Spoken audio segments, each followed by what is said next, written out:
এক প্রেমে বন্দী হলেন বলিউডের সুপারস্টার রণবীর কাপুর ও ডালিউড অভিনেত্রী মেহজাবিন চৌধুরী। সৌদি আরবের জেদ্দায় চতুর্থ রেড সি আন্তর্জাতিক চলচ্চিত্র উৎসবে এমন দৃশ্য দেখা গিয়েছে। সামাজিক যোগাযোগ মাধ্যমে ফেসবুকে উৎসবের চতুর্থ দিনের এমন চমক ভক্তদের সঙ্গে শেয়ার করেছেন অভিনেত্রী।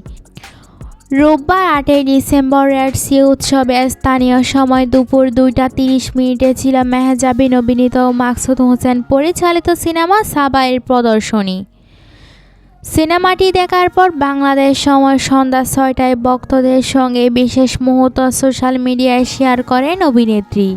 মেহজাবিন তার ফেসবুকে উৎসবের চতুর্থ দিনের দুটি ছবি পোস্ট করেন। প্রথম ছবিতে দেখা যায় রেড সি আন্তর্জাতিক চলচ্চিত্র উৎসবে লেখা কর্নারে দাঁড়িয়ে থেকে তিনি ধরা দেন। আর দ্বিতীয় ছবিতে তাকে দেখা যায় বলিউড অভিনেতা রণবীর কাপুরের সঙ্গে। ওই ছবিতে রণবীর মেহজাবিনের সঙ্গে সেলফি তুলেছেন। এই সময় মেহজাবিন পরেছিলেন লাল রঙের শাড়ি আর রণবীর পরেছিলেন অফ হোয়াইট শার্ট ও অ্যাশ রঙের কোট।